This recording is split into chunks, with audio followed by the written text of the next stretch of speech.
A ver, vale, perfecto, pues ya está comenzando a grabar, así que cuando queráis podéis comenzar. Perfecto.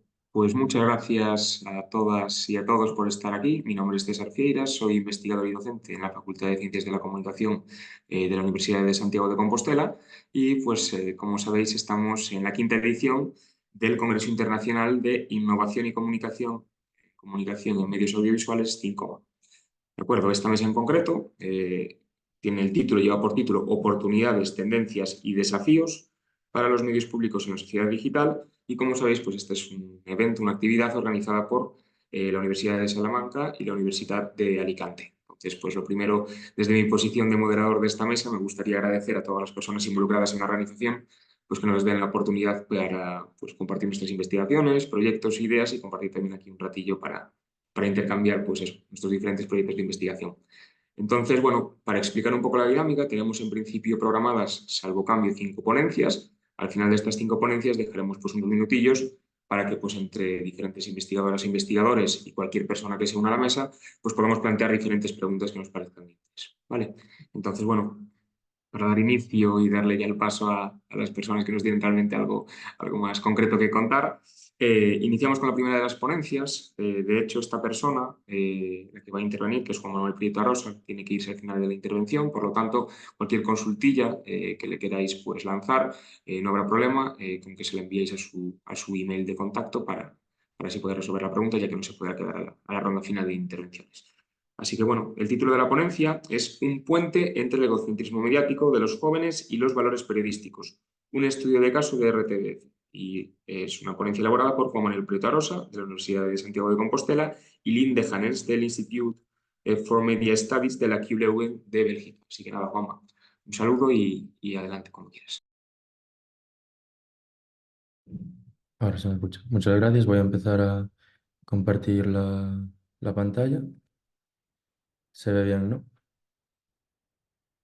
Perfecto. Sí, sí, tal cual. Pues nada, voy a presentar esta ponencia que tiene como título Un puente entre el egocentrismo mediático de los jóvenes y los valores periodísticos, un estudio de caso de la RTBF, que es una investigación realizada por mí y por Linde Jaénes, que fue mi supervisora durante una estancia predoctoral que realicé durante 3 meses en Leuven, en Bélgica, en la Universidad Católica de Lovaina. Antes de empezar, esta investigación, esta ponencia forma parte de 2 proyectos de investigación I+D, que son el proyecto Balcon y el Perceiving Value Bots, y también de la cátedra RTV-USC sobre medios públicos en Europa.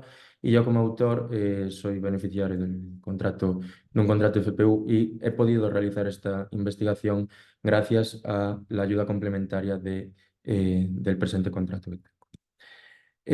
Para empezar, para ir un poco rápido, porque debido a solapamiento de horarios, pues tengo que irme un poquito rápido, voy a hablar del marco, de lo que es el marco teórico.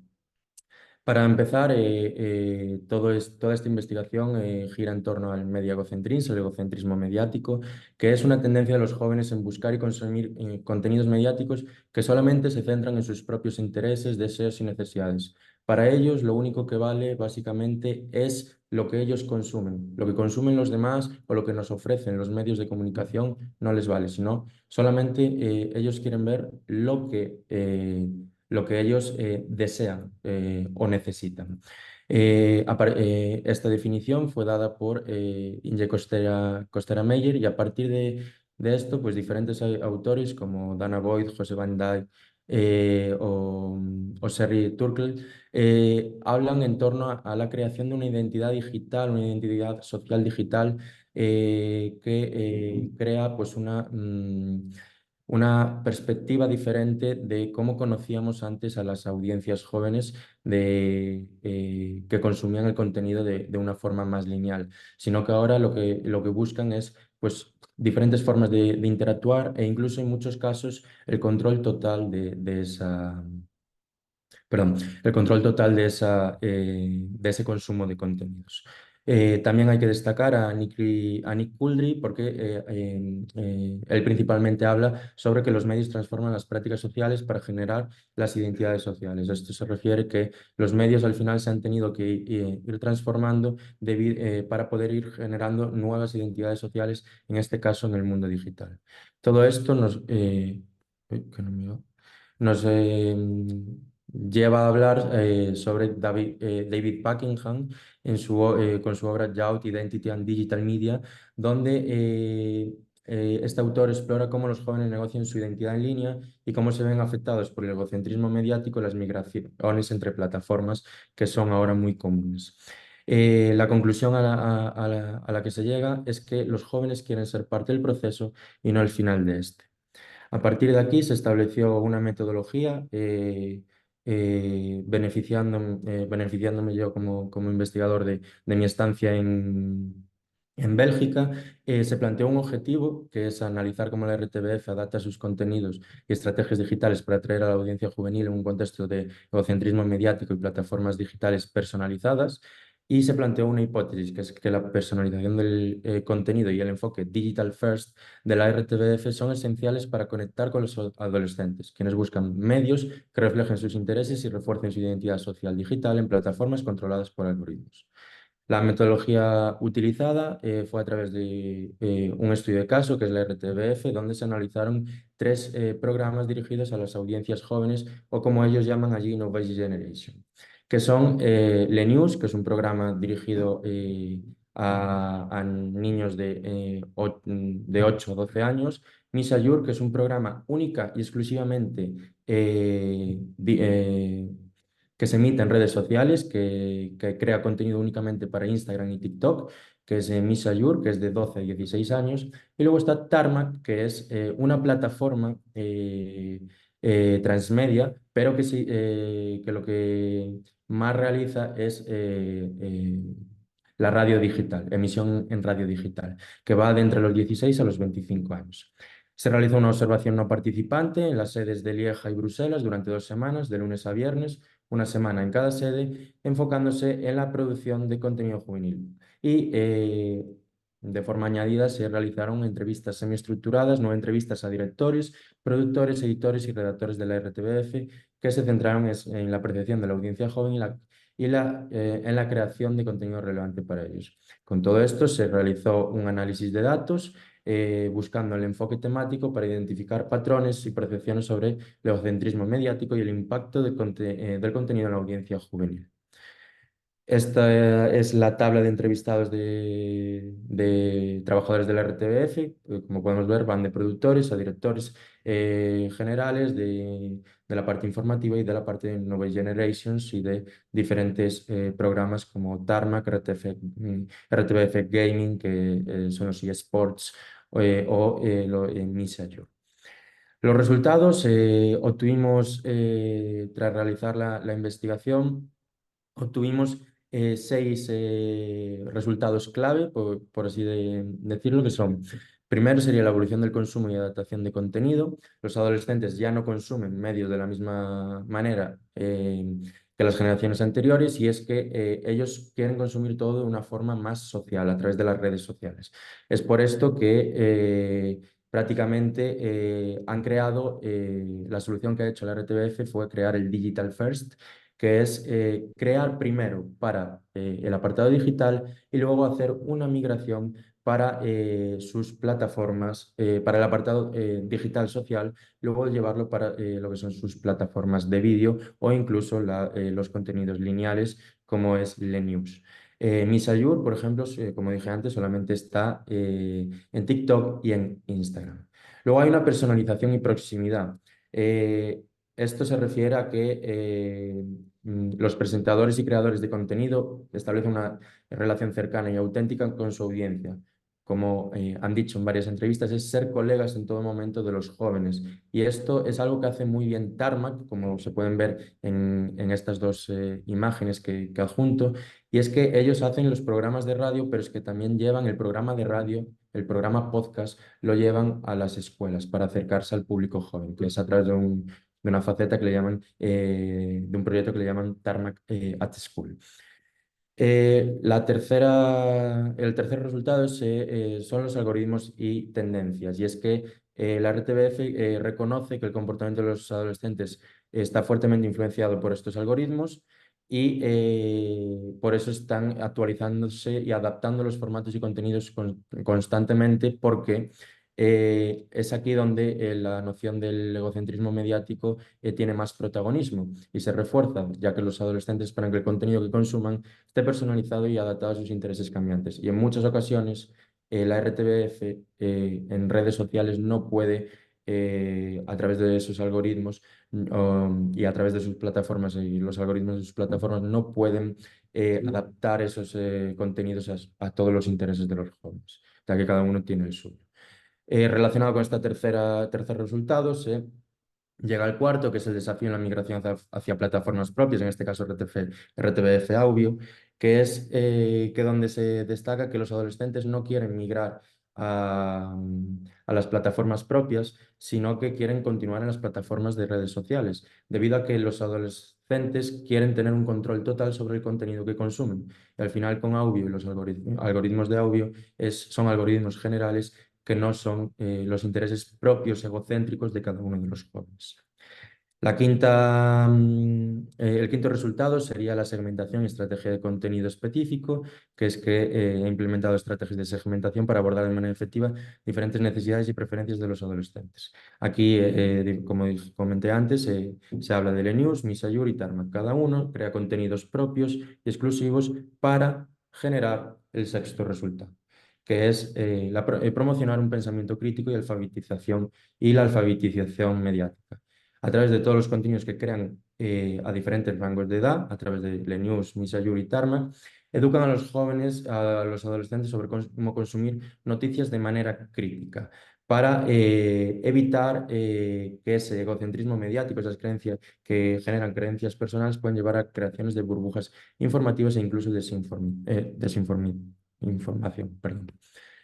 Por último, vamos a hablar de las conclusiones y la conclusión principal es como comenté antes, es el Digital First, donde la RTBF tiene un enfoque de que no solamente hay que responder a las demandas del egocentrismo mediático, sino también centrarse en el consumo mediático más consciente y crítico a través de ese pensamiento y de los contenidos que crean por segmentación. También se puede decir que la RTF está desempeñando un papel crucial en la formación de una generación de adolescentes que no son solo consumidores pasivos, sino que son activos y reflexivos en los contenidos que se crean y en lo que les rodea en el paisaje mediático y democrático, en lo que les pasa alrededor. Y se puede decir que este enfoque que combina innovación en la creación de contenido con un fuerte compromiso con la educación mediática puede llegar a representar actualmente un modelo a seguir para otras organizaciones mediáticas en todo el mundo. Con lo cual hay que seguir muy de cerca los estudios y los progresos de la RTBF para ver si esto realmente es un ejemplo a seguir o si son novedades de la hora. Y nada, muchísimas gracias. Muchas gracias, Juanma. Acabo de pegaros en el chat. Puede estar un poco, que quiera más partiendo de despecho. Os acabo de pegar en el chat el email electrónico de Juanma Prieto para que con cualquier consultilla, como él ahora tiene que abandonar la mesa para asistir a una sesión de docencia, pues podéis consultarle lo que queráis.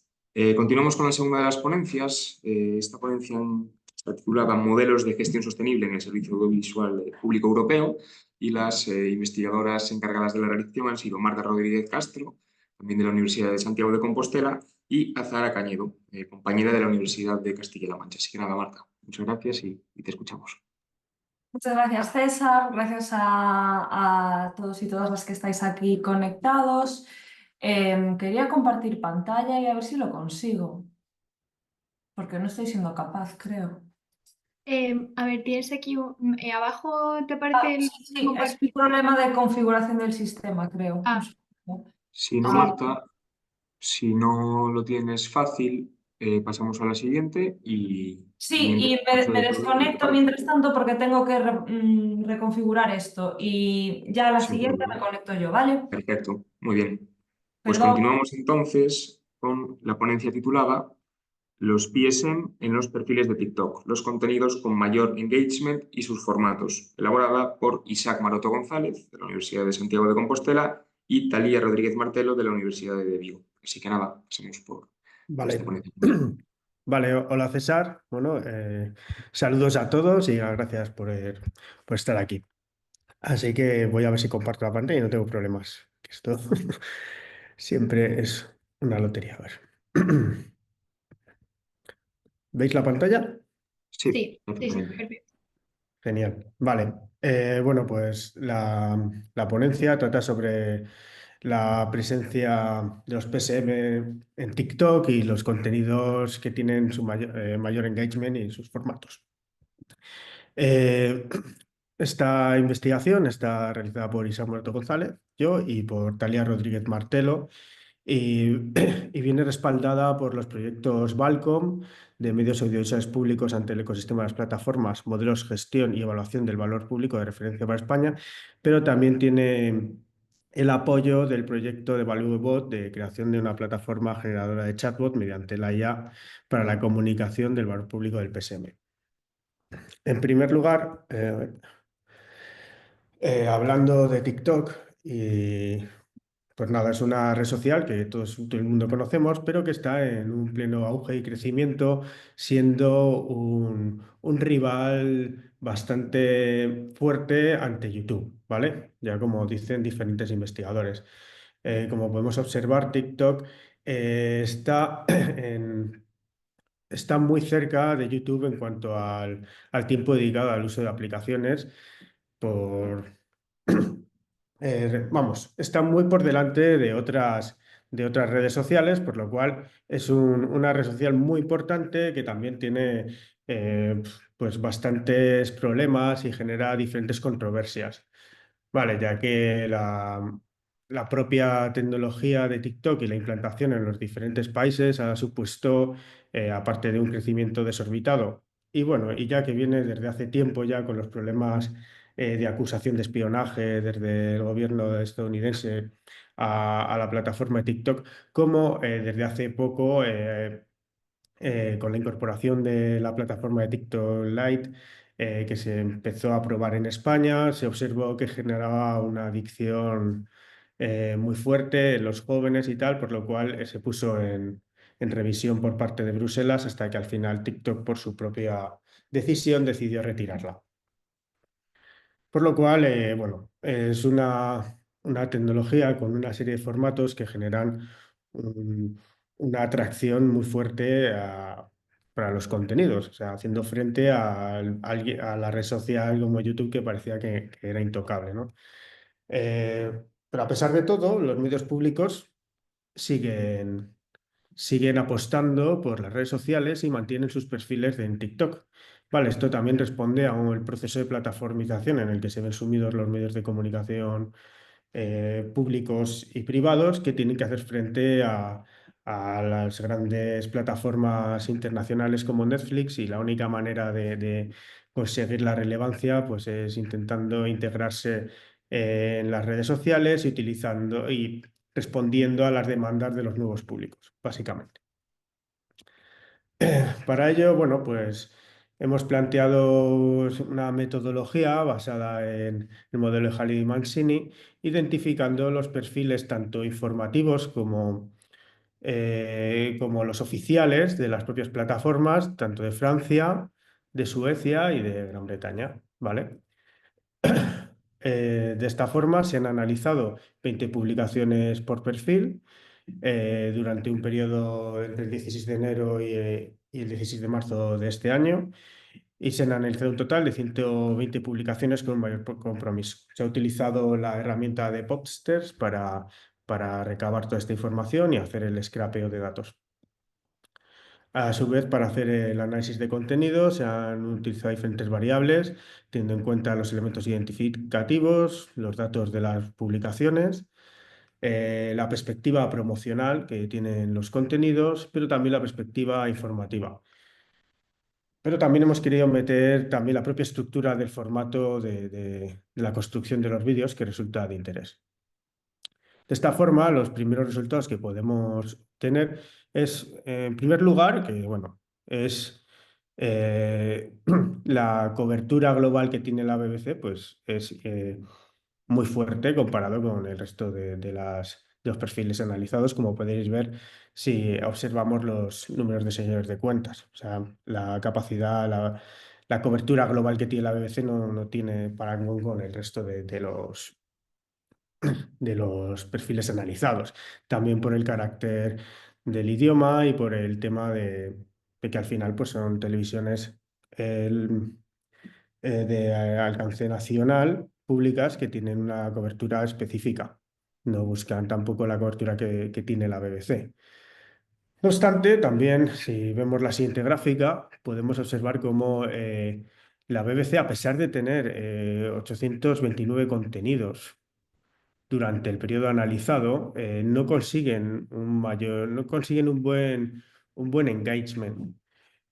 Por el contrario, la SVT informativa sí que tiene un alto nivel de engagement teniendo menos publicaciones. Ahí podemos ver como, en primer lugar, que la cantidad no siempre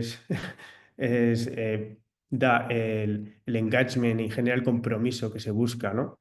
También ahí vemos como la televisión francesa, pues bueno, eh, tiene un mayor engagement en su perfil oficial, mucho más que en el perfil informativo. Si vamos a analizar los elementos promocionales que tienen los perfiles de los contenidos de TikTok, podemos observar que en primer lugar se emplean los formatos fragmentados, es decir, se recogen fragmentos de programas de televisión y se integran, a veces respetando el formato de TikTok, a veces no, se integran en los perfiles. Luego, en algunos casos, se integran unas llamadas de atención, tanto con cartelas al principio y cartelas al final, que hacen reforzar la identidad gráfica y la identidad corporativa del propio canal y ayudan a su reconocimiento. Y luego también las propias moscas corporativas que identifican la propia plataforma, ¿no? Que se mantienen durante durante todo el vídeo. De esta forma aquí podemos ver cómo la SVT sigue, utiliza el tema, sobre todo las televisiones, los perfiles oficiales que están más orientados a la promoción, sí que utilizan los fragmentos para promocionar sus propios programas, pero los informativos mucho menos, ¿vale? Los informativos no utilizan tanto el tema de la fragmentación de contenidos, ya que aunque también hacen fragmentos de los propios informativos, no mantienen el mismo formato como veremos a continuación. En cuanto a lo que comentaba anteriormente, los fragmentos de contenido suelen ser recortar directamente la tele, a veces sin ni siquiera respetar el formato de TikTok. En cuanto a las carteras de cierre, se refiere a esto, es como un énfasis para que ayuda a identificar el programa y la plataforma. Y la propia identificación del programa, pues como por ejemplo en France TV, pues se añade el texto en la parte superior izquierda, pero también se mantiene el logo en la parte superior derecha. Respecto a la perspectiva informativa, sí que podemos evidenciar que principalmente en los perfiles informativos suele haber una presencia visual y sonora del periodista durante los fragmentos de TikTok, ¿no? Sobre las publicaciones. Pero también se observa unas ediciones específicas que se centran en el formato nativo de TikTok, ¿no? Mantener la forma de capturar la cámara al reportero, el ritmo que tiene la propia edición del vídeo, etc. Y a veces se combinan. O sea, a veces se mantienen tanto el propio perfil del reportero hablando con una leve edición que se mantiene detrás, que podría ser reutilizada del propio informativo.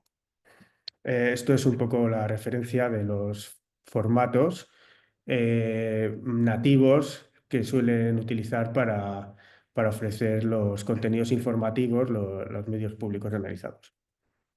Que podemos ver que tienen pues titulares, tienen subtítulos, tienen los identificadores, los reporteros mirando a cámara en diferentes formatos, pero normalmente es un plano más corto y sobre todo frontal y muy directo, integrando en algunos casos titulares, en otros no, con subtítulos en algunos casos y en otros no.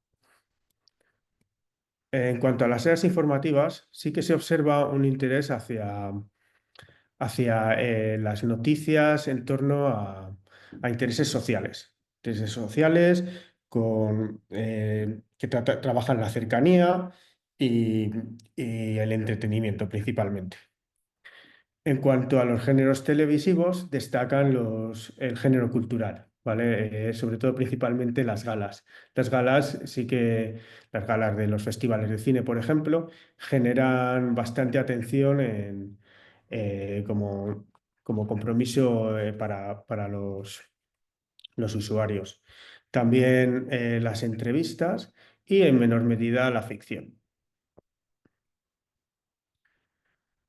Aquí podemos hacer una identificación, un resumen un poco de los elementos que más engagement generan, ¿no? Y también los elementos estructurales que suponen interés. En primer lugar, identificar el nombre del reportero, ¿vale? Que también suele establecer una relación con los propios usuarios que lo reconocen y suele ser una situación, una relación más cercana, cercanía y reconocimiento.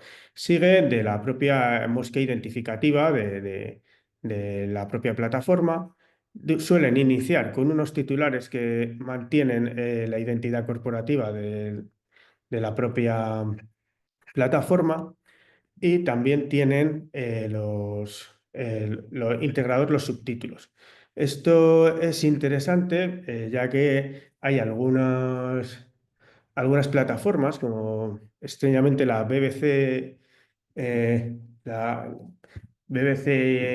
News, no utiliza subtítulos, perdiendo ahí un interés por muchos usuarios que ven los contenidos sin audio y necesitan ver los subtítulos para comprender la información. Ahí están perdiendo un elemento de compromiso muy fuerte.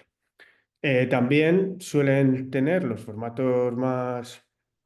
contenidos con mayor engagement, favorecer el formato vertical frente al horizontal clásico del formato televisivo.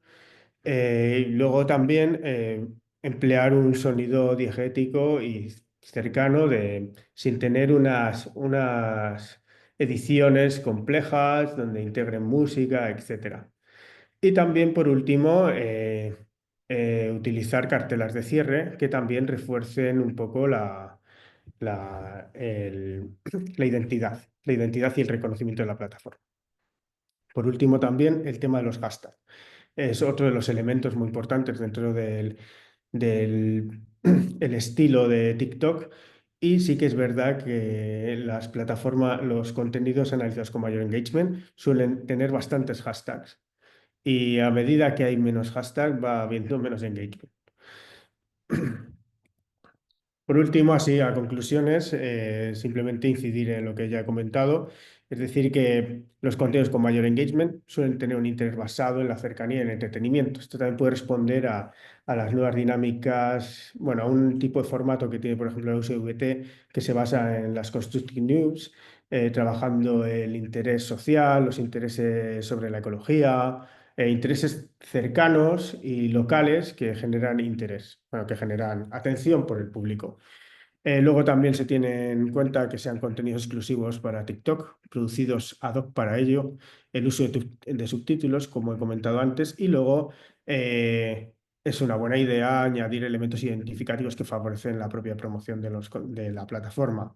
El nombre del programa, la identificación de la plataforma y la identidad gráfica en los titulares, como pueden ser los colores. Bueno, así acabo, así que nada, muchas gracias por vuestra atención. Perfecto, Isaac. Muchas gracias. Muy interesante todo lo que nos has traído hoy. Muy bien, pues para continuar vamos a intentarlo de nuevo con la ponencia de Marta Rodríguez Castro de la Universidad de Santiago de Compostela y de Azahara Cañedo de la Universidad de Castilla-La Mancha. La ponencia titulada Modelos de gestión sostenible en el Servicio Audiovisual Público Europeo. A ver si ahora Marta... Hola, perdón por el problemilla técnico de antes. Ahora creo que sí voy a poder compartir pantalla sin mayor problema. Si me lo podéis confirmar, que estáis viendo correctamente. Sí, perfecto, se Perfecto, ve bien. Marta. Pues ahora sí. Disculpas una vez más. El trabajo que voy a presentar a continuación lo he elaborado junto con mi compañera Zara Cañedo de la Universidad de Castilla-La Mancha, que está también conectada a la sesión, pero voy a intentar condensar los principales resultados yo misma para no dilatar demasiado la presentación. Lo que hemos hecho en esta investigación ha sido observar de qué forma distintos medios de comunicación públicos dentro del marco europeo integran la gestión de la sostenibilidad. Que aunque es un concepto pues, bastante manido a día de hoy, no es nuevo, aunque sí aumentó su popularidad recientemente con motivo también de la Agenda 2030 y con el compromiso con los objetivos de desarrollo sostenible, que ya realmente la Agenda 2030 parecía lejana, pero ya está a la vuelta de la esquina. Y por sostenibilidad entendemos pues esa capacidad o el desarrollo que nos permite satisfacer las necesidades que tenemos como sociedad actualmente, sin comprometer por ello las necesidades que tendrán las generaciones futuras, ¿no? Intentar no quemar, no desgastar el futuro de nuestra sociedad.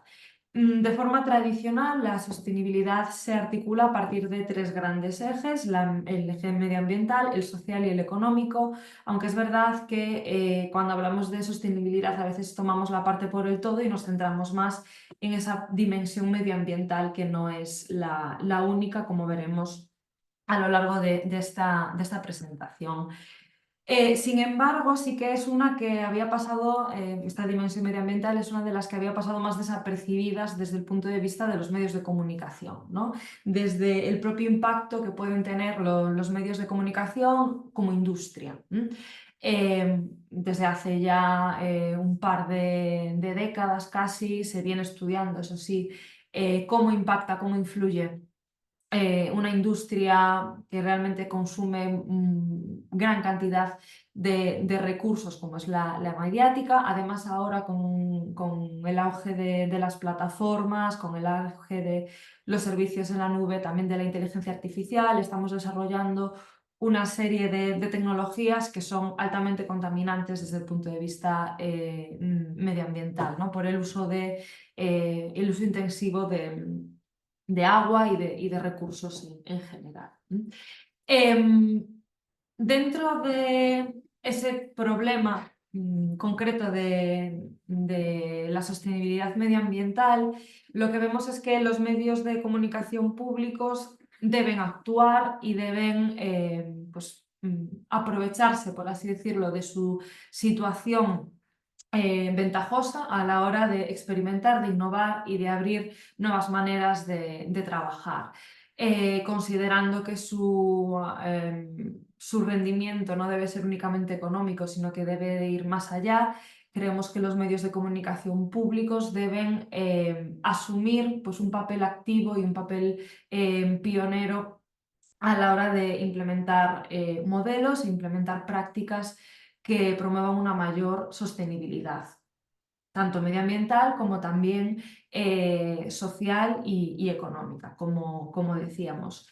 En ese informe que tenéis en pantalla, muy recientes de este mismo mes, se publicó, yo creo que la semana pasada lo lanzó la EBU, se recogen pues, algunas de las iniciativas más destacadas de los medios que integran esta organización en materia de sostenibilidad medioambiental. Y alguna anécdota destacada está recogida aquí, ¿no? en estos datos.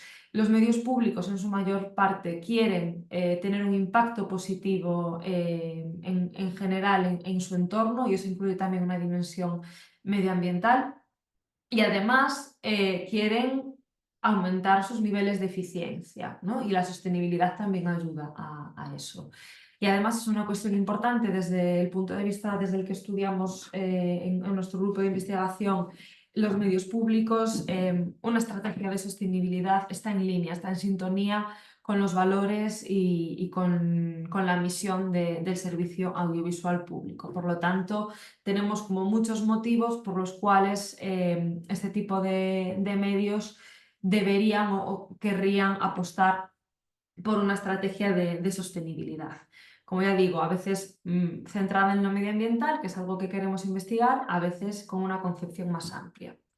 El objetivo general que nos planteábamos con esta investigación era un mapeo, una primera exploración de las estrategias de sostenibilidad que han puesto en marcha y que están comunicando los medios de comunicación públicos de los Estados miembros de la Unión Europea y del Reino Unido, que todavía nos cuesta desvincularnos del Reino Unido en este tipo de muestreos, por el papel predominante que sigue teniendo la BBC.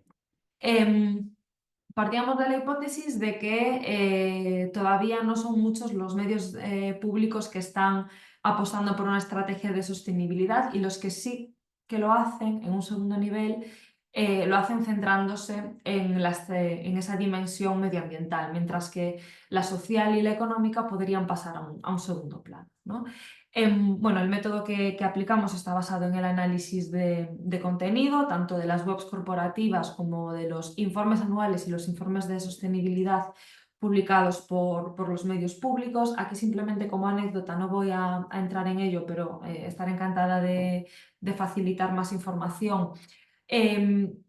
Para estructurar un poco nuestro análisis, guiar un poco nuestro análisis de documentos, nos basamos en el trabajo de CAPA, que propone pues, 4 grandes áreas de análisis para estudiar las estrategias de sostenibilidad, que pasan por la regulación de la industria, la creación de redes, la organización de trabajo y los recursos, la gestión de los recursos.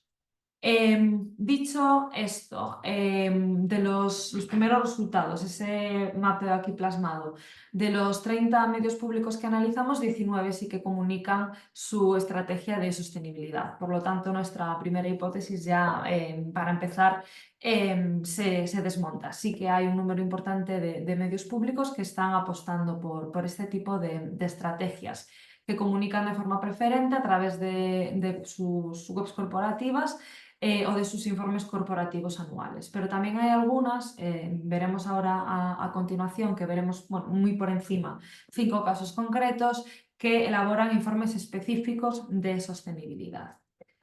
El primero de ellos es Alemania. En Alemania lo que más destacamos, aparte de que publican un informe de sostenibilidad de forma recurrente, de forma por ahora bianual, la ARD, el medio público que engloba a todas las emisoras regionales, entiende la sostenibilidad como parte de su definición de valor público, y por lo tanto todos esos valores que engloba dentro de su conceptualización de valor público pueden ir atravesados por la sostenibilidad, y además la sostenibilidad es una de esas dimensiones. En cuanto a algunas de las principales medidas que ponen en marcha en la ARD en materia de sostenibilidad, están marcadas por una normativa nacional, que es el Código Alemán de Sostenibilidad, que guía un poco esas estrategias, pero en concreto lo que hace la ARD es informar actuar, producir y trabajar de forma sostenible, ¿no? Informa sobre sostenibilidad, tanto sobre lo que la propia emisora hace en materia de sostenibilidad, como pues informando sobre medio ambiente, sobre sostenibilidad en sus contenidos. Actúa de forma sostenible tanto a través de campañas de responsabilidad social corporativa como a través de la organización de eventos. En cuanto a la producción, veremos que es una de las grandes áreas de acción en materia de sostenibilidad. La producción verde o el green shooting es una de las áreas de trabajo más dinamizadas, que además permite una cierta transferencia de buenas prácticas al conjunto del sector a través de las externalizaciones de la producción externa. Y por último, trabajar también el día a día de forma sostenible, promocionando una movilidad menos basada en el coche privado, por ejemplo. En cuanto a la sostenibilidad social, voy a ir un poco rápido, pero podemos ahondar en algo en la ronda de preguntas. Promueve iniciativas, por ejemplo, que fomenten tanto el bienestar de sus trabajadores como su promoción, la promoción del talento interno, ¿no? Pues con iniciativas como esta que veis en pantalla de crear una dirección compartida por 2 mujeres, ¿no? Es un cargo que es normalmente y de forma tradicional individual, aquí se comparte y permite conciliar también de forma pues, más cómoda. Y en cuanto a la sostenibilidad económica, en Alemania pues, están bastante orientados a conseguir una eficiencia dentro de la organización también a nivel económico. Pasando a Austria, su primer informe de sostenibilidad es el de 2020 y está muy centrado en la sostenibilidad medioambiental y social, mientras que la económica está un poco más de lado. En cuanto a la sostenibilidad medioambiental, gira en torno a esos 4 ejes: la gestión de residuos, un uso más eficiente de la energía y más reducido también de esa energía, la promoción de la movilidad sostenible, tanto dentro de sus vehículos propios, que buscan ser cada vez menos contaminantes, como en los movimientos de sus trabajadores a nivel individual, y una vez más la producción sostenible, que vemos que es una de las cuestiones más relevantes. En cuanto a la sostenibilidad social, pues promueve iniciativas del estilo de esa que veis en pantalla, que es como una especie de programa de prácticas para personas con discapacidad que acuden a la ORF y pueden pues, educarse en materia de producción mediática. La sostenibilidad económica, como decía, no está presente dentro de la ORF, sí que la llevan por cuestiones de gobernanza, ¿no? Cómo tener una gobernanza sostenible y que funcione de forma responsable y acorde a principios éticos. En la RAI italiana sí que tenemos un uso clásico de la sostenibilidad en sus 3 ejes. En cuanto a la medioambiental, una vez más pasan por esos 4 grandes ejes similares a los anteriores: la movilidad sostenible, el uso de energía y la gestión de residuos sigue siendo predominante, pero también se centra en sensibilizar tanto al conjunto de la sociedad a través de los contenidos como a sus trabajadores.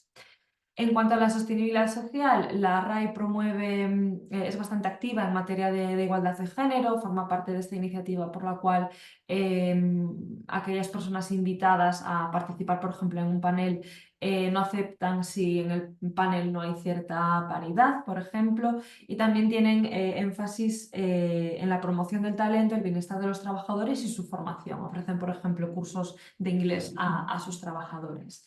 Y en la sostenibilidad económica, pues un caso llamativo que mucha gente sufre, que es, por ejemplo, evaluar e intentar reducir el tiempo de pago a sus proveedores, ¿no? A esas empresas que están esperando por los pagos del sector público.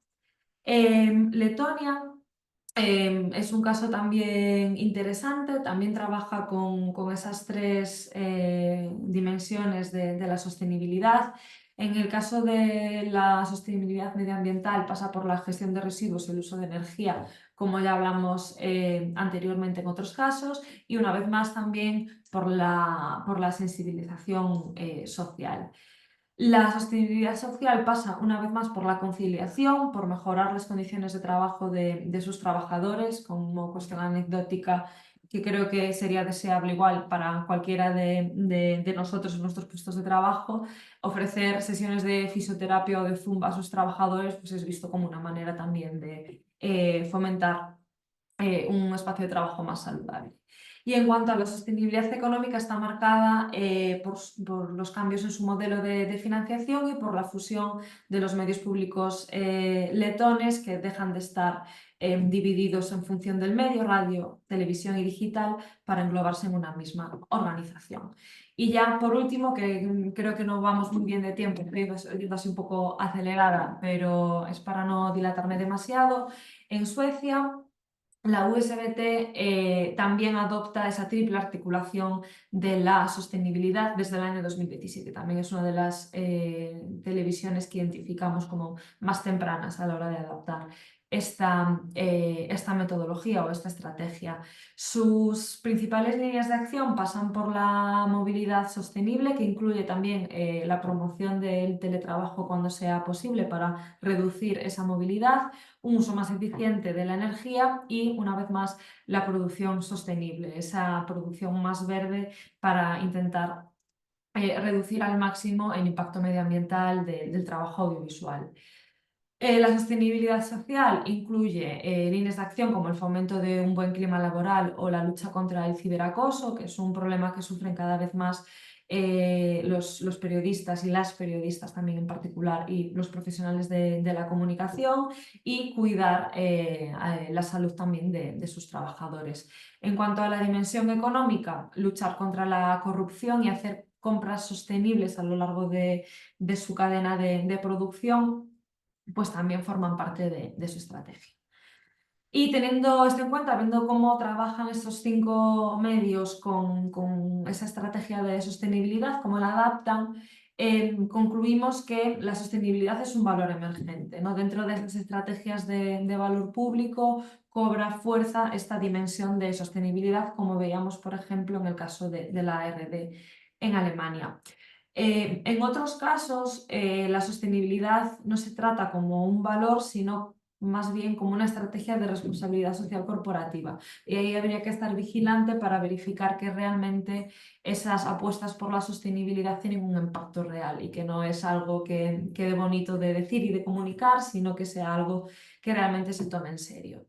En cuanto a las principales acciones que hemos identificado, pasan, pues, como redundábamos a veces en el estudio de los distintos casos, por el ahorro energético, la gestión de los residuos, la movilidad sostenible y la concienciación tanto al conjunto de la sociedad como a su plantilla de trabajadores. Y también creemos que todas estas acciones que están desarrollando los medios públicos pueden servir para crear estándares industriales a través, por ejemplo, de las políticas de subcontratación o de producción externa y del diálogo con los agentes del sector. Se puede promover que el impacto de estas estrategias vaya más allá del impacto del propio medio público. Así que, para finalizar, como futuras líneas de investigación, sí que nos gustaría aplicar un poco el marco de análisis, profundizar un poco más en estas medidas puestas en marcha, en qué funciona y qué no, y en cómo dentro de las organizaciones se perciben este tipo de medidas. No me alargo más, muchas gracias por vuestra atención. Muchas gracias, Marta. Y gracias a Clara, que aprovecho además este microespacio para saludarles si nos está siguiendo, para mandarle un fuerte abrazo. Pues muy bien, continuamos con la cuarta de las ponencias que tenemos programadas para esta mesa. El título de esta ponencia es La protección de menores en las nuevas leyes de los PSM europeos y autonómicos de España, y ha sido realizada por Tania Fernández Lombao, de la Universidad de Santiago de Compostela, y por Ana María López Cepeda, de la Universidad de Castilla-La Mancha, que en concreto creo que es Ana quien nos la va a presentar. Así que te saludo, Ana, y te cedo la palabra. Hola, buenos días a todos. Voy a ver si consigo compartiros la pantalla. No sé si veis mi pantalla, si no. Sí, perfectamente. Sí, sí.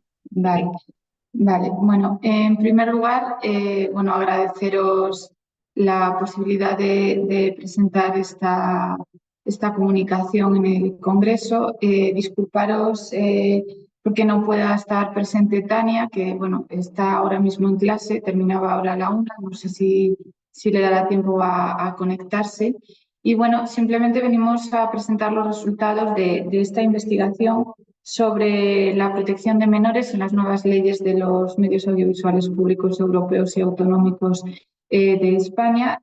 Forma parte del proyecto Balcón, promovido por el Grupo Nuevos Medios de la Universidad de Santiago de Compostela y financiado por el Ministerio de Ciencia e Innovación. Y bueno, las dos firmantes, Tania Fernández, pertenece a la Universidad de Santiago de Compostela y yo misma, que pertenezco a la Universidad de Castilla-La Mancha. Vale, un segundo porque no consigo, perdón, para que veáis. Aquí lo veis ya mejor, ¿no? Más, sí, vale, perdonad. Vale. Bueno, comenzamos un poco con la introducción. Bueno, simplemente decir que, bueno, como sabemos, la televisión ha ejercido desde su nacimiento una importante influencia en los menores, a pesar de que tiene un cierto valor educativo, que también todos conocemos, también puede ejercer efectos bastante nocivos, en especial en grupos más vulnerables, como pueden ser los menores, ¿no? La protección de estos ante los efectos de los medios audiovisuales ha sido una constante preocupación en las políticas audiovisuales europeas desde que se lanza la Directiva de la Televisión sin Fronteras en el año 89 hasta pues, su modificación más reciente en el año 2018 y también otras políticas que veremos y que resumidamente no haré referencia a ellos, ¿no? Hay que tener en cuenta que todo el tema de la intervención del Estado en el ámbito de las industrias culturales siempre ha sido objeto de debate, de si se tiene que regular o no, pero sí que es cierto que parece que este debate, cuando hablamos de protección de menores, no tiene lugar, ¿no? Se entiende que sí, que tiene que haber una protección de menores en determinados ámbitos y en la Unión Europea, que además tiene más carácter proteccionista, no tiene duda, no cabe duda. Sí que es verdad que cuando hablamos de medios audiovisuales de servicio público, que es un poco el objetivo que teníamos nosotros en esta investigación, vemos que no hay unas normas propiamente dichas sobre protección de menores y medios audiovisuales de servicio público, cuando además estos tienen que cumplir con unos estándares mayores que el resto de medios de comunicación a la hora de hablar de protección en general de los valores sociales y, por supuesto, de los menores. La Unión Europea siempre, tradicionalmente, ha dejado muchísima libertad a los Estados miembros para concretar la definición, la gobernanza o estructura de servicio público, si bien es cierto que estamos percibiendo en los últimos, no sé si años o incluso meses, un cambio de rumbo en estas políticas, ¿no? Con la aprobación de la Ley de Libertad de los Medios de Comunicación, que afecta en este caso a nivel europeo a esa independencia de la gobernanza y misión de servicio público, pero no afecta tampoco al efecto de protección de menores, ¿no? Tenemos que hacer referencia, cuando hablamos de políticas audiovisuales y protección de menores, a una que es de carácter general, que no afecta solo a los medios audiovisuales de servicio público, sino que afecta a todos los medios. Es la directiva, ¿no? Que desde de Televisión Sin Fronteras, que se ha ido modificando a lo largo de los años, y desde el 89 ya introduce esa protección a los menores. También lo sigue haciendo, por supuesto, en la última modificación en el año 2018. En este caso, un poco el objetivo de la directiva era conseguir aunar o homogeneizar la regulación entre servicios lineales y servicios a petición. Y, por otro lado, por primera vez se introduce esa regulación de estas plataformas de compartición o de intercambio de vídeos, como puede ser YouTube u otras redes sociales, en las que son los usuarios los que comparten los contenidos, ¿no? Tenemos que, en cuanto a protección de menores, en cuanto a protección en servicios lineales y servicios a petición, se habla de protección siempre y cuando se pueda perjudicar al menor en su desarrollo físico, mental o moral. Sí que es verdad que se homogeneiza la protección de los menores en servicios lineales y servicios a petición, pero reduciendo un poquito la protección de los menores en los servicios lineales, ¿no? Se elimina, por ejemplo, la prohibición que pesaba sobre los prestadores lineales de ofrecer en abierto contenido gravemente perjudicial para los menores, violencia gratuita y pornografía. Se establecen los horarios de emisión y luego el control que se establece cuando hablamos de plataformas de intercambio de contenido, que bueno, se establece que estas tendrán que tener sistemas de verificación de edad, facilitar controles parentales o facilitar reclamaciones de los usuarios. Además, tenemos otras normas que también introducen, aunque con muy poquitos matices, otras normas europeas, la protección de los menores, ¿no? Recientemente también la Ley de Servicios Digitales, la Ley de Mercados Digitales, introducen algún apartado sobre protección de menores. La primera de ellas, por ejemplo, habla sobre todo de, bueno, pues asegurar un elevado nivel de privacidad, seguridad y protección de menores en general en todos los buscadores y medios de comunicación y redes sociales de gran tamaño. La Ley de Mercados Digitales, que está más enfocada al tema de la competencia, hace referencia a la protección de los menores, en especial con sus datos personales. Tenemos también una serie de recomendaciones, lo que pasa que, bueno, las hemos puesto aquí en tercer lugar porque no tienen el carácter vinculante que pueden tener las directivas o incluso estas otras dos leyes que incluso tienen pues, más eficacia directa que las propias directivas, en donde bueno, sí se recomienda protección de menores en servicios audiovisuales en línea, incluso en videojuegos. Y luego tenemos finalmente la ley de libertad de los medios de comunicación, que bueno, en este caso queríamos hacer una breve referencia a ella, porque hace referencia a los medios audiovisuales de servicio público con un capítulo solo y exclusivamente de estos medios, pero en este caso no habla de protección de menores, solo habla de independencia o gobernanza, ¿no? Por lo tanto, vemos que cuando hablamos de protección de menores en la Unión Europea, la protección es igual, ¿no? Para todos los medios, ya sean de carácter privado o ya sean de servicio público, si bien nosotros consideramos que bueno, los de servicio público deberían de pues, sus propios valores concienciarse a la hora de ofrecer protección a los menores. Bien, ¿cuál es el objetivo de la investigación? Bueno, analizar el modo en que los Estados miembros están aplicando la transposición de la normativa europea, fundamentalmente la nueva directiva, bueno, la directiva ya del año, la modificación del año 2018, que es la que más hace referencia a esa protección de los menores, ¿no? Se analizaron leyes estatales de 10 países europeos y luego se analizaron las leyes autonómicas de las radiotelevisiones públicas españolas, ¿no? Bueno, esa es la muestra.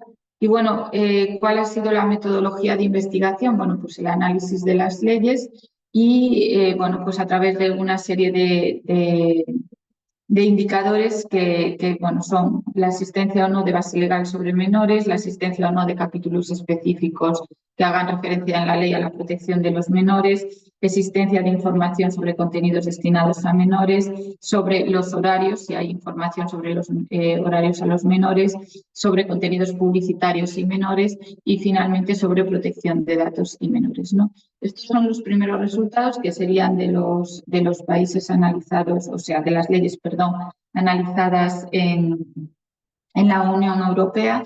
Esta primera fase del análisis que realizamos permite afirmar que, perdón, antes he dicho 10, me refería a 11, ¿vale? Son 11 países analizados, perdón, son 11 leyes analizadas de 10 países porque hay 2 de Bélgica, ¿no? Hace mención, en este caso, al analizar las leyes, hacen mención específica a los menores en sus leyes aprobadas en los últimos 4 años, si bien hay que tener en cuenta que solo 3 de ellas dedican un capítulo específico, ¿no? Que lo podemos ver en la en la columna que pone capítulo, que son las 2 belgas y la de los Países Bajos. Con respecto al tipo de información que ofrecen estas leyes sobre el tratamiento a menores, se presentan indicaciones más o menos desarrolladas en todas las normas.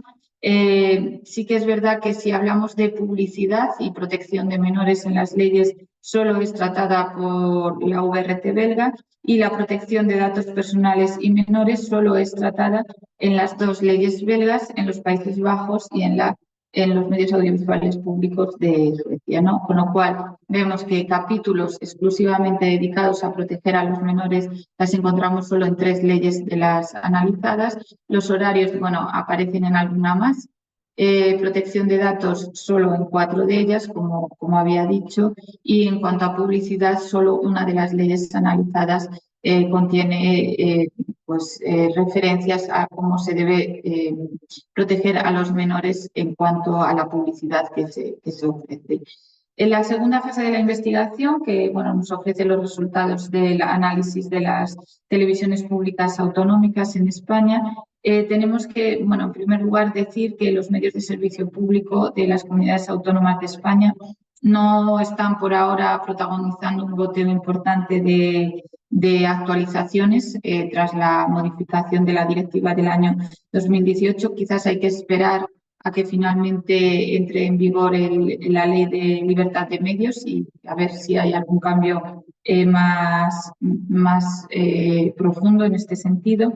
Con todo esto, sí que vemos que en 2024 se publicó una nueva Ley de Medios Públicos en la Comunidad Valenciana, empezó la tramitación de la futura Ley de Galicia y en los últimos años algunas sí que hicieron alguna modificación, pero es cierto que son modificaciones que están muy relacionadas con la gobernanza, bueno, formas de nombramiento, de elección de los diferentes órganos.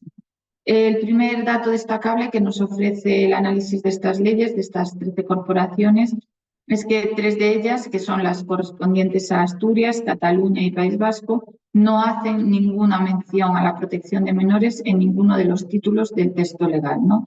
Por otra parte, podemos ver que las leyes de Andalucía, Castilla-La Mancha, Aragón, Extremadura, Galicia y Murcia se limitan a incluir en sus principios generales el enunciado sobre protección, respeto y o especial atención a la juventud y a la infancia, sin más. Y quizás de todo el análisis que hemos hecho podemos recalcar que quizás es Madrid, la ley de Madrid de la radiotelevisión pública en Madrid, la que ofrece una mayor protección legal, al menos legal.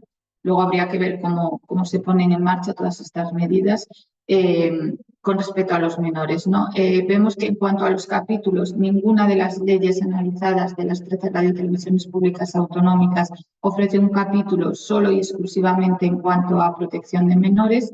En horarios es la ley de la radiotelevisión pública de Madrid las que apela a horarios de especial atención.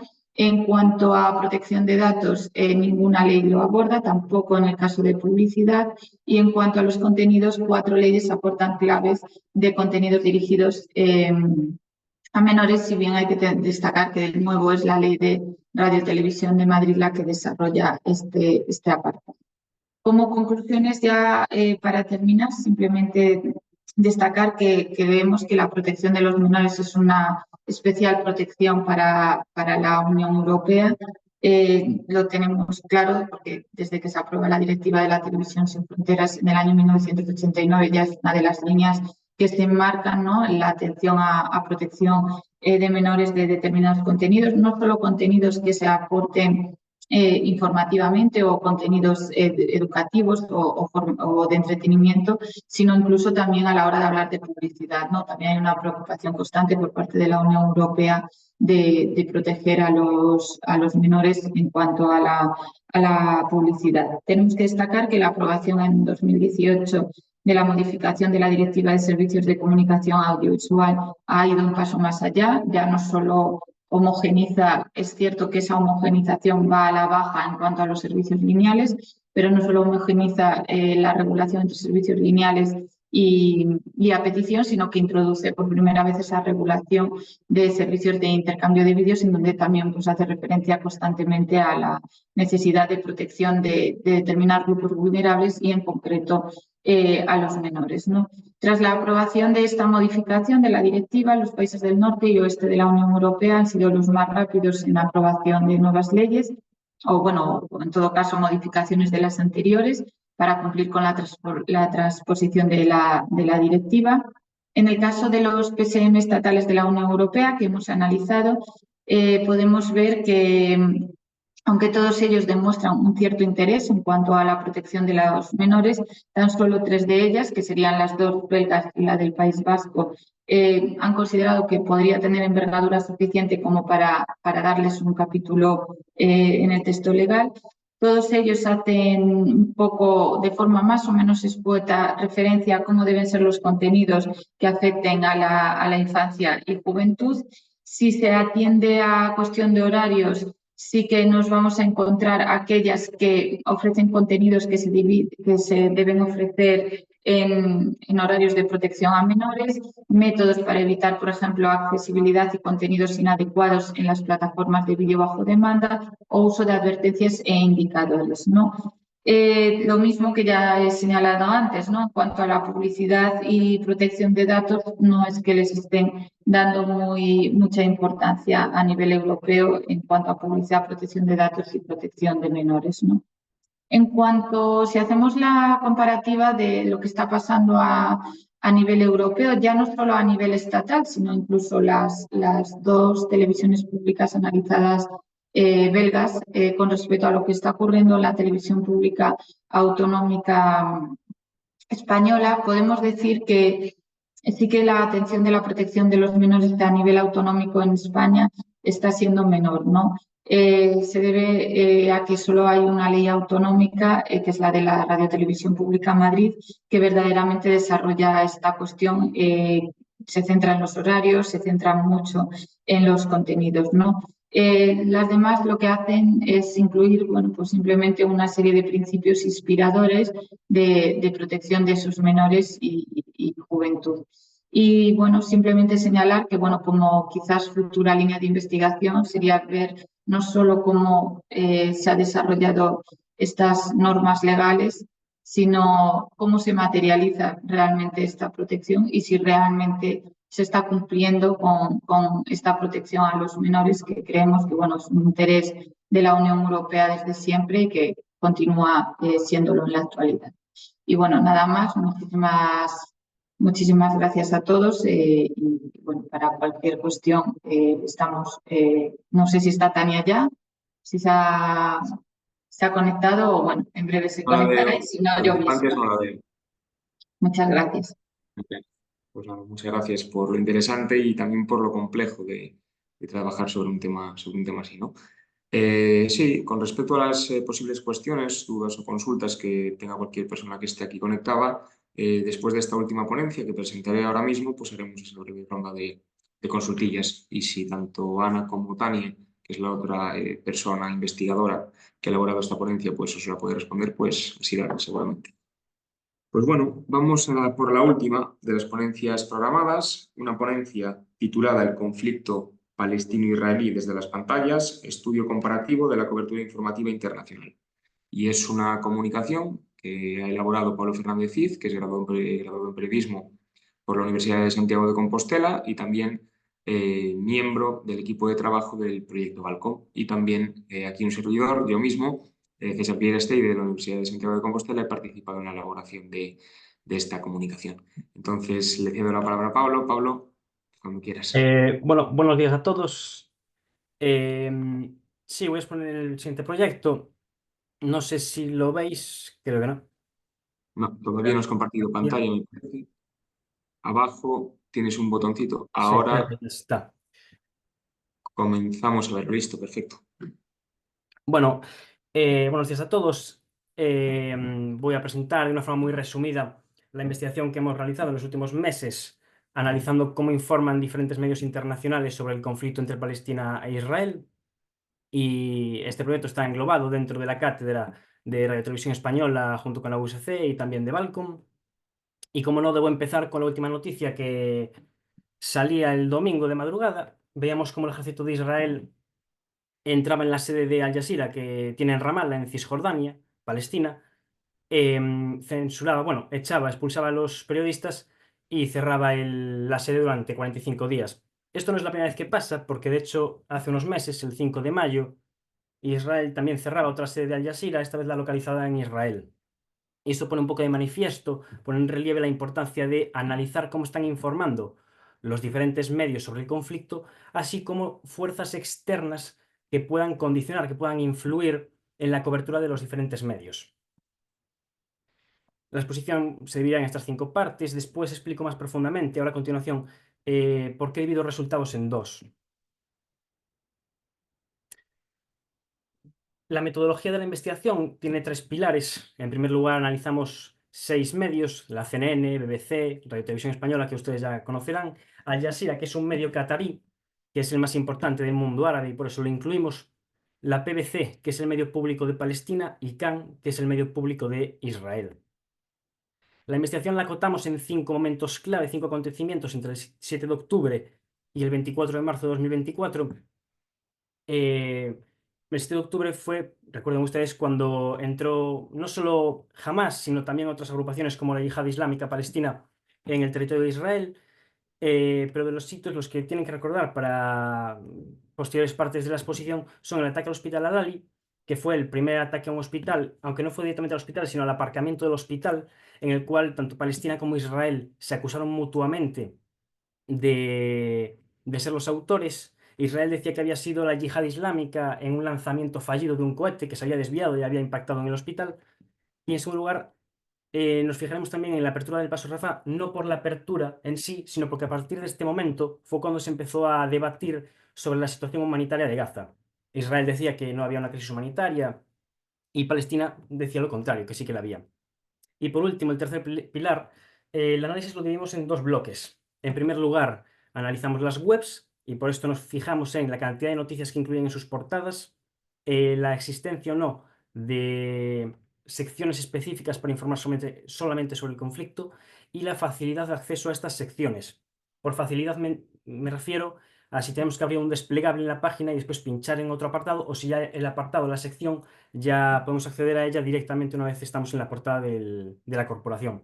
Y en segundo lugar, nos fijamos en la narrativa. Aquí analizamos el enfoque, aquí señalan como la víctima y como el agresor, la titulación, las fuentes que utilizan, los términos que utilizan, esto es muy importante, así como la profundización de otros contenidos como vídeos o imágenes que están incorporadas en las propias noticias.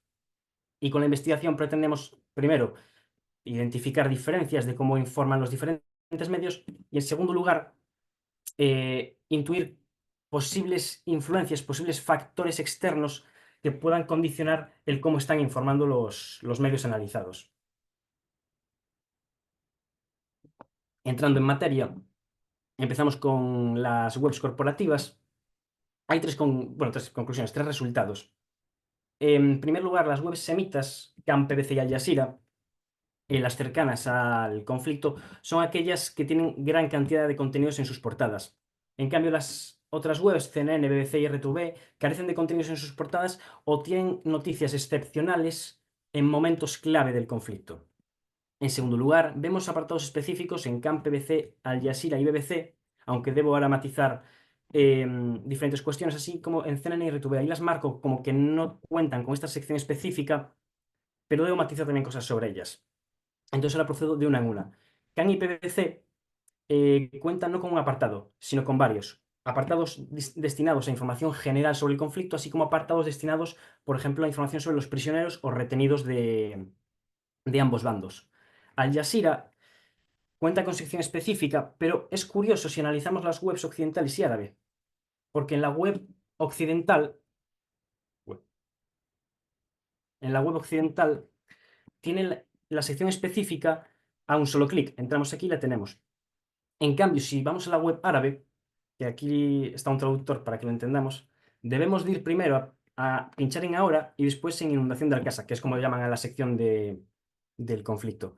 Entonces vemos como la web occidental facilita en mayor medida que la web árabe la información o el acceso a la sección específica, lo cual llama la atención porque el conflicto puede repercutir más a la población que viva en Medio Oriente y que hable árabe que a la población occidental.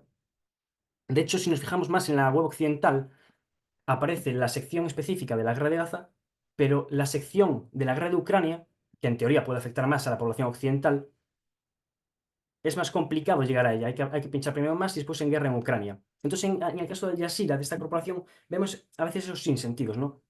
Después, la BBC, si comparamos la web anglófona con la hispana, la web anglófona cuenta con la sección específica, tanto de Ucrania como del conflicto palestino-israelí. En cambio, la web hispanoparlante carece de ella.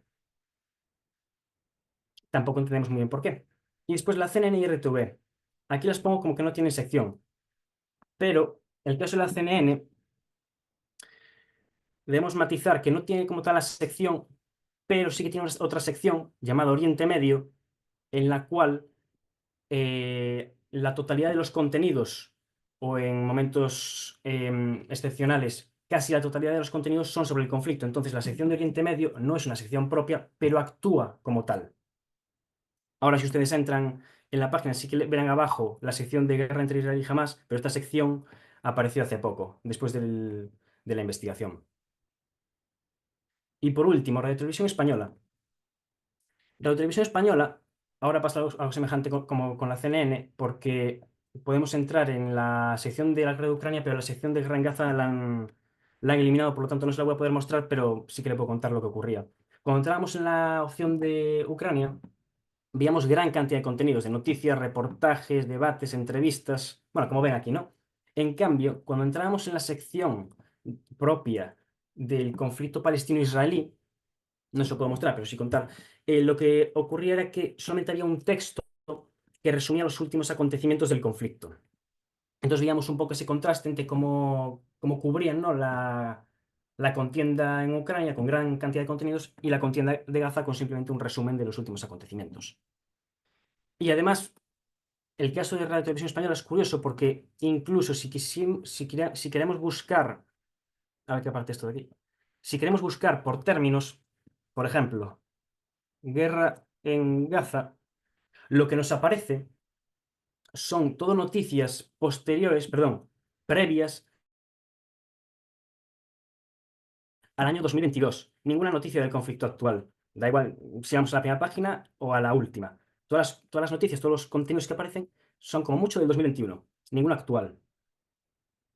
Y tercer resultado, en cuanto a las webs, vemos que tanto el medio público de Israel, CAN, como el de Palestina cuentan con secciones honrosas, en la que honran a sus víctimas y señalan al oponente como agresor impío. Pero lo hacen de una forma diferente. CAN glorifica y la PBC victimiza. La PBC tiende a utilizar el término mártir con sus bajas y, para explicarlo de una forma un poco vulgar, como a dar la sensación de que era una pobre persona que un agresor impío, Israel, le mató, ¿no? En cambio, Israel no los trata como pobrecitos, los trata como héroes que luchando por su país fallecieron. Entonces los glorifica más que victimizar. Entrando ya en la segunda parte del análisis, en la narrativa, voy a hacer simplemente un resumen general y después voy a dar una característica de cada uno de ellos, porque por cuestiones de tiempo no puedo profundizar en todo. De manera general, los tres medios de arriba, la PBC, CAN y Al Jazeera, tienen unos términos y bueno, realizan una cobertura más sesgada. O sea, porque tienen términos muy sesgados según el actor del que informan, o porque señalan siempre a uno como el malo y al otro como el bueno, o porque tienen contenidos audiovisuales sensacionalistas. En general, los medios que aparecen arriba son más sesgados, y los medios que aparecen abajo realizan una cobertura más imparcial. Debo hacer matices sobre ellos, por supuesto, pero voy a dar una característica de cada uno. La PBC, el medio público de Palestina, lo que más llama la atención es que falta información no en sus portadas, porque en sus portadas y en la web en general hay mucha información, pero falta información de acontecimientos concretos. Por ejemplo, algo que llama poderosamente la atención es que no hay ninguna noticia sobre el acontecimiento del 7 de octubre, los ataques que realizaron la Yihad Islámica, Hamás, a Israel. Esos no aparecen. De hecho, no aparece ningún acontecimiento, no informan sobre los ataques que realiza Palestina a Israel. Si yo me informase solamente por la PBC, tendría la idea de que el único que ataca es Israel. En segundo lugar, Al Jazeera, con una cobertura bastante semejante a la PBC, totalmente favorable a Palestina. Por destacar algo suyo, incluye vídeos sensacionalistas, como por ejemplo uno en el que aparecían una música melancólica, personas en el suelo, sonidos de disparos, de misiles, y al final, con esa música melancólica, una imagen de Joe Biden, de Estados Unidos, y Benjamin Netanyahu, de Israel, abrazándose, como señalándolos como los culpables, ¿no?, del anterior. Y en tercer lugar, de los medios sesgados, CAN, el medio público de Israel. Su cobertura principalmente se basa en legitimar un poco sus ataques, basándose en que se están defendiendo y en que no les quedó otra que defenderse atacando. Y en segundo lugar, en cuanto a los medios inferiores, CNN y RTV son parecidas en su cobertura. Ambas son por lo general imparciales, pero tienen acontecimientos en los que no son tan imparciales. Por ejemplo, la CNN, en el caso del hospital, del ataque al hospital que les comentaba antes, informa de una manera sesgada a favor de Israel, porque incluye informaciones de los servicios de inteligencia de Estados Unidos y de los servicios de inteligencia israelíes, pero en cambio las investigaciones pro-Palestina, que por ejemplo realizó el medio de Al Jazeera, esas no las incluye o les da unas pequeñas líneas de espacio noticioso frente a los párrafos y párrafos de contenido que le da a las investigaciones pro-Israel. De hecho, la corporación estadounidense, la CNN, llegó a negar que existía un cráter de impacto justo cuando la BBC había sacado imágenes de ese cráter. El cráter era pequeño, pero era un cráter. Y en segundo lugar, cuando habla de la situación humanitaria, hace lo contrario, se posiciona a favor de Palestina, utilizando fuentes favorables a Palestina y no utilizando fuentes que defienden una opinión favorable a Israel. En segundo lugar, Radio Televisión Española, bastante semejante a la CNN, como decía, y en este caso sucede algo parecido en un ataque al hospital. Utiliza fuentes favorables a Israel en vez de una variedad, una pluralidad de fuentes. Y por marcar un detalle más diferenciador de Radio Televisión Española, es que ella ni profundiza ni investiga por su cuenta. No profundiza porque cuando habla de los sucesos, en vez de explicar las investigaciones que se han hecho, simplemente comenta la existencia de esas investigaciones, pero no explica la investigación en sí. Y además tampoco investiga por su cuenta, porque utiliza contenidos que, bueno, ya han realizado otros medios como la BBC o la CNN o Al Jazeera. Y por último, la BBC es el medio más imparcial. Su cobertura en todos los sucesos es imparcial, recurre a diferentes tipos de fuentes, no utiliza términos sesgados. Lo único, por matizar, por criticarle algo, es que utiliza el término colonos y no utiliza el terroristas. ¿Y por qué digo esto? La BBC fue muy criticada durante el conflicto, durante el principio del conflicto, por no utilizar el término terroristas cuando hablaba de Hamas. Y salió John Simpson, que es el redactor de Asuntos Mundiales de la BBC, diciendo que ellos no lo utilizaban porque no consideraban que eran quién para decidir si son o no son terroristas. Pero en cambio sí que utiliza el de colonos, por lo tanto, se entiende que ellos sí que se consideran quién para decidir si son o no son colonos. Por lo tanto, quizás vemos esa doble vara de medir según cómo definen a unos y cómo definen a otros. En este caso, en general es imparcial, pero sí que hay esta excepción. Bueno, conclusiones. 4 conclusiones en cuanto a las webs. Bueno, pues por recordar un poco, por resumir lo explicado previamente, las webs semitas, BBC, Can y Al Jazeera, las cercanas al conflicto, son las que destacan por cantidad de contenidos en sus portadas. Y además las secciones honrosas solamente las vemos en Can y BBC, lo cual es obvio porque son los países que tienen bajas. En cuanto a la narrativa, vemos en general una narrativa sesgada en Can, BBC y Al Jazeera, por los contenidos audiovisuales, la terminología, el enfoque y demás. Una cobertura imparcial con excepciones en la CNN y RTV, por lo que comentábamos antes del hospital y la situación humanitaria, y la BBC plenamente imparcial en los diferentes acontecimientos analizados. La tercera conclusión, analizando un poco el sensacionalismo que utilizan los diferentes medios, vemos cómo lo suelen utilizar Can, BBC y Al Jazeera, y los demás medios no podemos afirmar que utilicen el sensacionalismo, de hecho la BBC no lo hace en ningún aspecto, en ningún acontecimiento, pero la CNN y RTV sí que podemos decir que a veces, no de manera constante, pero sí a veces utilizan adjetivos que quizás dependen más de la subjetividad de la opinión del periodista. Por ejemplo, hay ocasiones en las que algún bombardeo o algún ataque lo califican como atroz ataque, horroroso ataque, lo cual puede ser verdad, pero la BBC, por ejemplo, no utiliza ese tipo de términos cuando habla de los bombardeos o de los ataques. En cambio, CNN y RTV sí. Y por último, comentábamos al principio que queríamos ver si había alguna variable que podía influir, que podía condicionar a los diferentes medios en su cobertura. Por ejemplo, si eran medios occidentales o medios árabes, si eran medios públicos o privados, si eran medios que su matriz se localizaba geográficamente cerca del conflicto. Estos son el caso del Can, BBC y Al Jazeera, que se localizan en Medio Oriente. O si eran medios implicados directamente, bueno, medios, si el país de ese medio estaba implicado directamente en el conflicto, como Can y BBC, o si eran ajenos al conflicto. y vimos que ni por ser público o privado, ni por ser occidental o árabe, ni por estar implicado directa o no estar implicado directamente, realizan una u otra cobertura. El factor que sí que cuadra con todos los medios en todos los acontecimientos es la cercanía al conflicto. Los medios semitas, Capez y Al Jazeera, realizan un tipo de cobertura y los medios alejados del conflicto, CNN, BBC y Radio Televisión Española, tienen otro tipo de cobertura. Lo vemos por la terminología que utilizan, el enfoque, los contenidos audiovisuales, la cantidad de contenidos en sus portadas y bueno, diferentes variables que hemos estado ahora exponiendo. Y ya por finalizar, bueno, agradecerles que me hayan escuchado estos minutos.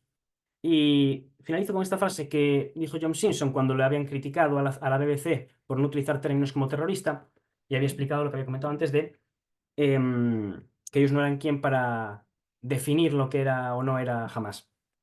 Y él, al final de esa entrevista, bueno, de ese vídeo que colgaron en la página web de la BBC, decía que el trabajo del periodismo al final no era dar opiniones masticadas, por así decirlo, sino simplemente presentar los hechos y permitirle a la audiencia que tome sus propias decisiones de si quiere considerar o no terroristas a Hamas y de si quiere considerar o no colonos a los israelíes, por ejemplo. Y nada más, muchas gracias por escucharme estos minutos y espero que haya sido meramente interesante. Gracias, Pablo. Dejas de compartir pantalla, por favor. Sí. Estamos un segundito. Nada, disculpad que entraba en el despacho de unos compañeros. Nada, lo primero, agradeceros a todas y a todos, y sobre todo a Pablo, que acaba de presentar ahora, y también en trasladarle a Pablo mi enhorabuena, porque, bueno, que sepáis el resto de compañeras y compañeros que estáis aquí, que a partir de este trabajo que presenta Pablo, pues, digamos, la versión original es su trabajo de final de grado, con el que consiguió pues, graduarse como periodista. Tenemos un periodista más, que eso siempre es bueno para el sector, y además, pues, bueno, creo que ha conseguido en su primer trabajo de investigación pues, llegar a resultados realmente interesantes y un trabajo profundo. Entonces, bueno, enhorabuena, Pablo. En términos generales, pues me gustaría agradecer a todas las personas que habéis intervenido pues, vuestra participación y vuestro esfuerzo, eso es lo primero. Y a partir de ahora, pues bueno, abrimos unos momentillos para pues esto, abrir un espacio de preguntas. Yo tengo un par de ellas, pero las dejo para el final, a ver si surge cualquier tipo de consulta con el resto de personas que estáis conectadas y nada, continuamos con esta sección de preguntas. Dejaré unos segundillos a ver si alguien se anima, si no lanzo yo un par de preguntas que tengo.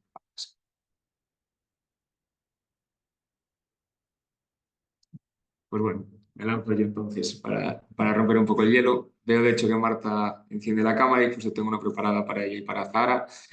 Nada, principalmente como nos comentabais acertadamente, pues las diferentes, no sé si ramificaciones o los diferentes prismas, digamos, de esta sostenibilidad, pues que puede ser la económica, la sostenibilidad también social, la sostenibilidad energética, en otros sentidos. Yo que investigo en concreto principalmente sobre temas relacionados con innovación, sobre todo inteligencia artificial, quería saber si en estas estrategias de sostenibilidad, principalmente energéticas, por lo general tienen en cuenta pues a este concepto de la inteligencia artificial. No sé si lo incluyen. Por ahora, bueno, no sé si Azara quieres contestar tú. Por ahora no lo identificamos, quizás también porque dentro de los medios públicos no es el principal punto de inversión ni a nivel de infraestructura propia, al menos. Entonces, por ahora no es algo que esté, al menos desde el punto de vista del impacto medioambiental, que sí que es algo que se está hablando en conjunto en el sector, que es algo que preocupa, porque parece que todo, como no lo vemos, no vemos cómo funciona, no vemos realmente lo que hay detrás, parece que es algo totalmente etéreo y sin impacto. Dentro de las estrategias de los medios públicos, por ahora no lo identificamos como una prioridad, pero igual conforme vayan evolucionando y si van desarrollando algún tipo de infraestructuras propias, será un elemento al que atender sin duda. Sobre todo lo he preguntado por el tema que bien me ha respondido, pero el tema de los algoritmos verdes y que los medios públicos, pues en teoría, no sé si más bien como técnica de branding, un poco de venta de lo que estamos haciendo nosotros en términos tecnológicos, se encaminan más a la sostenibilidad que otros medios privados, pues no sé, era por si habéis detectado así a grandes rasgos, sé que tampoco os enfocasteis siempre en esto, pero bueno, más que respondido perfectamente. Y tengo otra consultilla también pues para intentar hacer este estilo de diálogo para Ana o para Tania, que es principalmente, no sé si Ana sigue por ahí. Sí, estoy aquí.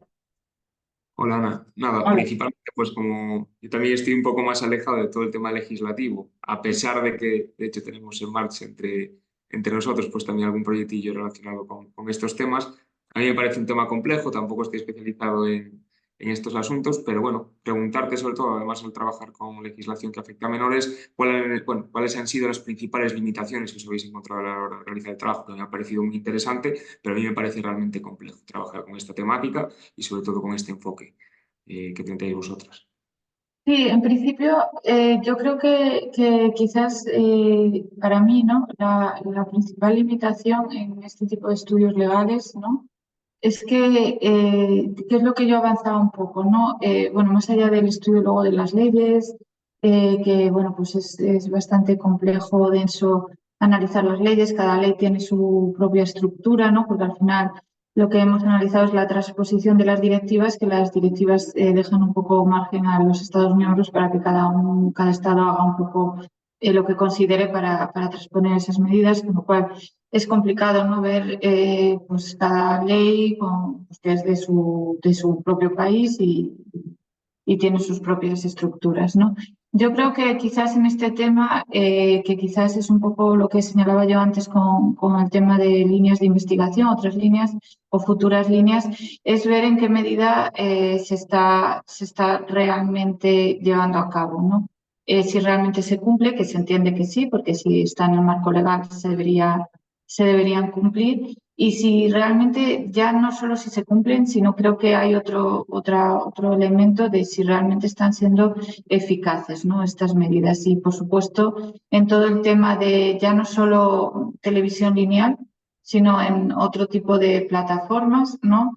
¿Cómo se van a llevar a cabo todas estas medidas en cuanto a, bueno, es suficiente con que haya algoritmos que predigan o que les indiquemos qué edad tiene el menor para ser realmente eficientes o no, ¿no? Porque al final, bueno, pues tal. Y si incluso estos mecanismos, creo que es otra línea, tendrían que, yo creo que sí, que todo el tema legislativo en el ámbito audiovisual muchas veces tiene que venir acompañado con mecanismos de autorregulación, incluso de corregulación, porque las leyes al final se van quedando siempre un poquito atrás y llevan mucho, pues todo el proceso de aprobación y elaboración de una ley que a veces, bueno, pues necesita de otros mecanismos y creo que ahí los medios públicos deberían hacer un esfuerzo por realmente proteger y emitir un contenido de calidad para pues, grupos más vulnerables como pueden ser los menores.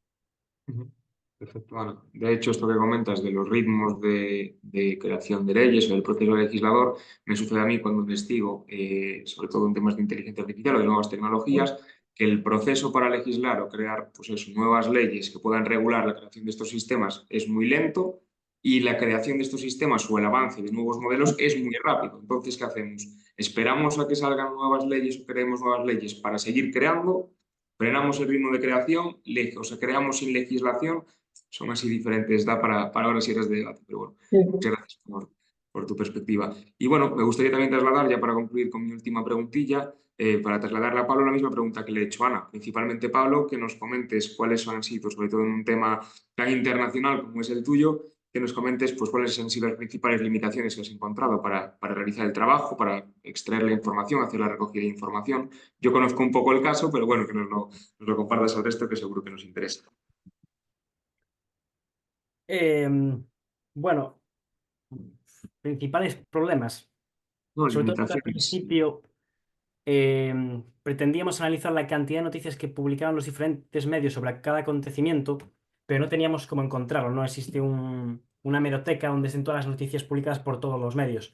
Entonces, quizás como primer problema fue el no dar en contra las noticias, entonces tiene que cambiar la metodología del estudio a 3 meses o algo así era de tener que presentarlo.